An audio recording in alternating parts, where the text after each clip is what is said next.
नमस्कार दोस्तों, आप देख रहे हैं सीनियर पे जोन, जहां वरिष्ठ नागरिकों और पेंशन धारकों से जुड़ी हर महत्वपूर्ण जानकारी सबसे पहले दी जाती है। मैं हूं आपका साथी अमन वर्मा, और यदि आप पेंशन, वेतन तथा सरकारी योजनाओं की सही और ताजा जानकारी समय पर पाना चाहते हैं तो चैनल को सब्सक्राइब करना आपके लिए बेहद जरूरी है, ताकि कोई भी महत्वपूर्ण अपडेट आपसे छूट न जाए। डीए और डीआर एरियर को लेकर इस समय लाखों केंद्रीय कर्मचारी और पेंशन धारकों के बीच बड़ी चर्चा चल रही है। जनवरी 2026 से लागू हुए बढ़े हुए महंगाई भत्ते और महंगाई राहत का एरियर कई पेंशन को अप्रैल की बजाय मई महीने में प्राप्त हुआ, जिसके बाद लगातार ये सवाल उठ रहा है कि क्या देर से भुगतान किए गए एरियर पर 8% ब्याज मिलेगा। सोशल मीडिया पर कई तरह की बातें वायरल हो रही हैं और बहुत से लोग यह मान बैठे हैं कि सरकार की तरफ से सभी पेंशनरों को ऑटोमेटिक तरीके से ब्याज दिया जाएगा। लेकिन वास्तविक स्थिति को समझना बेहद जरूरी है, क्योंकि नियम और मांग दोनों अलग अलग चीजें होती हैं। सरकार की तरफ से जनवरी 2026 से डीए और डीआर में 2% की बढ़ोतरी की गई थी। पहले जो दर 58% थी, उसे बढ़ाकर 60% कर दिया गया। इसके बाद स्पर्श और अलग अलग पेंशन वितरण एजेंसियों के माध्यम से एरियर जारी किया गया। कई पेंशनरों के खाते में भुगतान समय से पहुंच गया, लेकिन बड़ी संख्या में ऐसे लोग भी रहे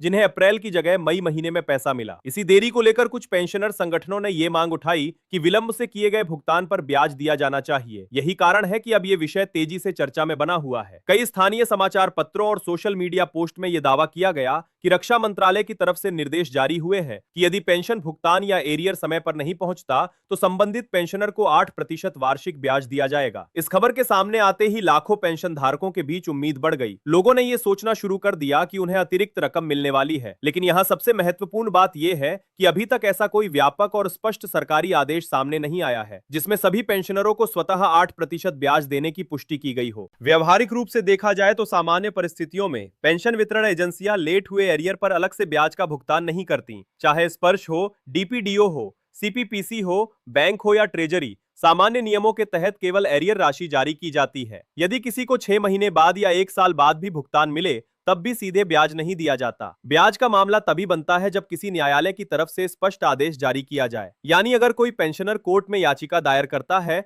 और कोर्ट यह मानता है कि भुगतान में अनुचित देरी हुई है, तब संबंधित विभाग को ब्याज देने के निर्देश दिए जा सकते हैं। यही वजह है कि वायरल हो रही हर खबर को पूरी तरह सही मान लेना उचित नहीं होगा। हालांकि पेंशनरों की मांग बिल्कुल जायज मानी जा रही है, क्योंकि यदि किसी व्यक्ति का पैसा देर से मिलता है तो स्वाभाविक रूप से वह मुआवजा चाहता है। लेकिन सरकारी प्रक्रिया और नियम अलग तरीके से काम करते हैं, इसलिए हर जानकारी को जांचना जरूरी है। आप सभी से अनुरोध रहेगा कि आगे भी ऐसी महत्वपूर्ण और तथ्य आधारित जानकारियों के लिए जुड़े रहिए, क्योंकि सही जानकारी समय पर मिलना बहुत जरूरी होता है और कई लोग अफवाहों की वजह से भ्रमित हो जाते हैं। अब यहाँ एक और महत्वपूर्ण पहलू सामने आता है जो आरबीआई के मास्टर सर्कुलर से जुड़ा हुआ है। रिजर्व बैंक की गाइडलाइन के अनुसार बैंकों को पेंशन का भुगतान हर हाल में महीने के आखिरी कार्य दिवस तक करना होता है। यदि बैंक इसमें देरी करता है तो संबंधित पेंशनर ब्याज की मांग कर सकता है। लेकिन यहाँ भी एक बात समझना जरूरी है कि बैंक अपने आप आपके खाते में ब्याज नहीं डालेंगे। इसके लिए पेंशनर को आवेदन देना होगा, बैंक अधिकारी को शिकायत करनी होगी और साथ में आरबीआई सर्कुलर की कॉपी भी लगानी होगी। उसके बाद मामले की जांच होती है और यदि देरी साबित होती है तो देरी किए गए दिनों का ब्याज मिल सकता है। मान लीजिए किसी पेंशनर की पेंशन 30 तारीख को आनी थी, लेकिन भुगतान अगले महीने 8 या 10 तारीख को हुआ, तो उन अतिरिक्त दिनों का ब्याज नियमों के अनुसार मांगा जा सकता है। हालांकि यह प्रक्रिया हर मामले में स्वतः लागू नहीं होती और आवेदन आधारित होती है, इसलिए यदि किसी के साथ ऐसा हुआ है तो उसे नियमों की सही जानकारी रखना बेहद जरूरी है। बहुत सारे पेंशनर सिर्फ जानकारी के अभाव में अपने अधिकारों का उपयोग नहीं कर पाते। ऐसे में जरूरी है कि हर अपडेट को ध्यान से समझा जाए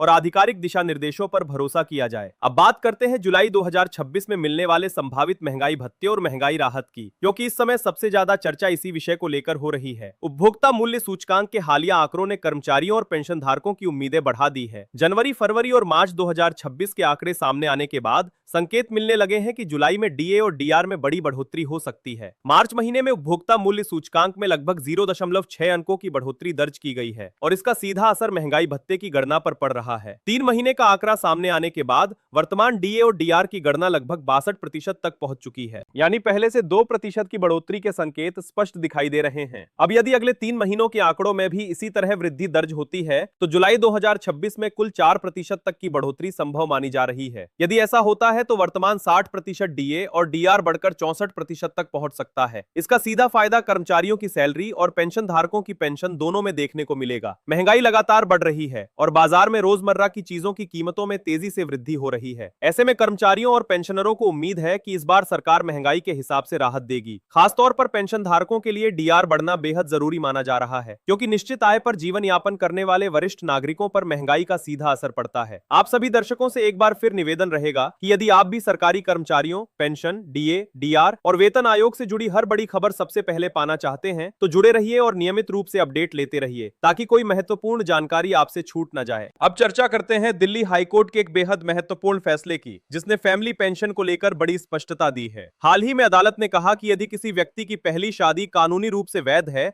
और उसका तलाक नहीं हुआ है तो दूसरी शादी को हिंदू मैरिज एक्ट के तहत मान्यता नहीं दी जाएगी। इसी आधार पर कोर्ट ने यह भी स्पष्ट कर दिया कि दूसरी पत्नी को फैमिली पेंशन का अधिकार नहीं मिलेगा। मामला एक आर्मी अधिकारी से जुड़ा था जिनकी मृत्यु के बाद दूसरी पत्नी ने फैमिली पेंशन की मांग की थी, लेकिन अदालत ने कहा कि पहली पत्नी कानूनी रूप से वैध पत्नी है और दूसरी शादी कानून की नजर में अमान्य मानी जाएगी, इसलिए दूसरी पत्नी को पेंशन का लाभ नहीं दिया जा सकता। यहां तक कि यदि पहली पत्नी की मृत्यु हो जाए तब भी दूसरी पत्नी स्वतः पेंशन पाने की पात्र नहीं होगी। कोर्ट ने हिंदू मैरिज एक्ट 1955 का हवाला देते हुए कहा कि एक समय में केवल एक ही वैध विवाह को मान्यता दी जाती है। हालांकि दूसरी शादी से जन्मे बच्चों के कुछ सीमित कानूनी अधिकार सुरक्षित रह सकते हैं, लेकिन पत्नी के रूप में पेंशन का अधिकार नहीं मिलेगा। इस फैसले के बाद कर्मचारियों और पेंशन धारकों के बीच इस विषय को लेकर गंभीर चर्चा शुरू हो गई है। कई लोगों के लिए यह फैसला एक चेतावनी के रूप में देखा जा रहा है, ताकि भविष्य में कानूनी विवादों से बचा जा सके। अब 8वें केंद्रीय वेतन आयोग को लेकर भी बड़ी जानकारी सामने आ रही है। कर्मचारियों और पेंशनरों की तरफ से लगातार नई मांगे रखी जा रही हैं। हाल ही में कर्मचारी संगठनों की ओर से मांग पत्र भेजा गया, जिसमें कई महत्वपूर्ण सुझाव दिए गए हैं। सबसे प्रमुख मांग यह है कि पेंशन को टैक्स फ्री किया जाए, ताकि वरिष्ठ नागरिकों पर अतिरिक्त आर्थिक बोझ कम हो सके। इसके अलावा कम्यूटेशन रिकवरी की अवधि को 15 वर्षों से घटाकर 11 वर्ष करने की मांग भी तेजी से उठ रही है। एक और बड़ी मांग ये रखी गई है कि पेंशन को अंतिम प्राप्त वेतन के 50% से बढ़ाकर लगभग 67% तक किया जाए। कर्मचारी संगठनों का कहना है कि बढ़ती महंगाई के दौर में वर्तमान पेंशन व्यवस्था पर्याप्त नहीं रह गई है। वरिष्ठ नागरिकों को बेहतर जीवन स्तर देने के लिए पेंशन में बड़ा सुधार जरूरी है। इसी के साथ महंगाई भत्ता और महंगाई राहत के मौजूदा फॉर्मूले पर भी सवाल उठाए जा रहे हैं। कर्मचारी संगठनों का कहना है कि वर्तमान फॉर्मूले के कारण डीए और डीआर में बहुत सीमित बढ़ोतरी होती है, जबकि वास्तविक बाजार महंगाई कहीं ज्यादा होती है। इसी वजह से मांग उठाई गई है कि महंगाई भत्ते की गणना के फॉर्मूले में संशोधन किया जाए, ताकि हर 6 महीने में 5 से 7% तक की बढ़ोतरी संभव हो सके। यदि ऐसा होता है तो कर्मचारियों और पेंशन धारकों को वास्तविक राहत मिल सकती है। इसके अलावा ईसीएचएस सुविधा को लेकर भी लगातार मांग उठ रही है। दूर दराज के क्षेत्रों में रहने वाले पेंशनरों को चिकित्सा सुविधाएं नहीं मिल पाती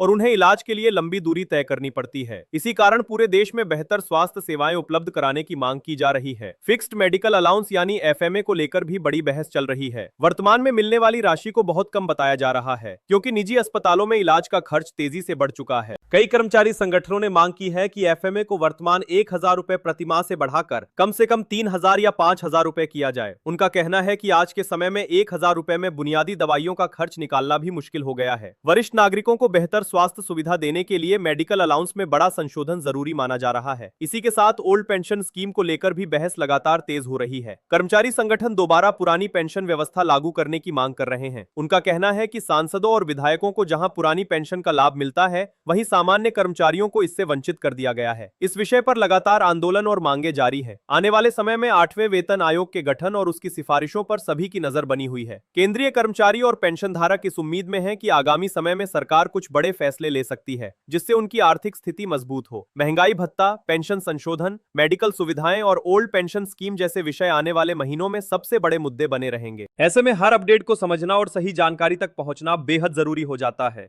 आप सभी से फिर निवेदन रहेगा कि आगे भी ऐसी हर महत्वपूर्ण जानकारी समय पर प्राप्त करने के लिए जुड़े रहिए, क्योंकि कई बार छोटी सी सूचना भी बड़े फायदे का कारण बन जाती है और सही समय पर मिली जानकारी भविष्य की तैयारी को आसान बना देती है। बहुत से पेंशन धारक और कर्मचारी इस समय अपने भविष्य को लेकर चिंतित हैं, लेकिन साथ ही उन्हें उम्मीद भी है कि आने वाले समय में उनकी मांगों पर सकारात्मक विचार किया जाएगा। सरकार और कर्मचारी संगठनों के बीच लगातार बातचीत का दौर चल रहा है। आने वाले दिनों में यदि कोई बड़ा फैसला लिया जाता है तो उसका सीधा असर लाखों परिवारों पर देखने को मिलेगा। इसलिए जरूरी है कि हर सूचना को गंभीरता से समझा जाए और किसी भी अपुष्ट खबर पर तुरंत भरोसा न किया जाए। आप सभी दर्शकों का एक बार फिर धन्यवाद कि आप लगातार ऐसी जानकारियों को ध्यान से सुनते और समझते हैं। यदि आप चाहते हैं कि आने वाले समय में भी पेंशन, सैलरी, डीएडीआर, वेतन आयोग और सरकारी कर्मचारियों से जुड़ी हर बड़ी अपडेट आपको सबसे पहले मिलती रहे, तो जुड़े रहिए, क्योंकि सही जानकारी ही सबसे बड़ी ताकत होती है। आगे भी इसी तरह महत्वपूर्ण अपडेट और विश्लेषण आपके लिए लाए जाते रहेंगे, ताकि आप हर नए नियम और बदलाव से समय रहते अवगत रह सके। धन्यवाद।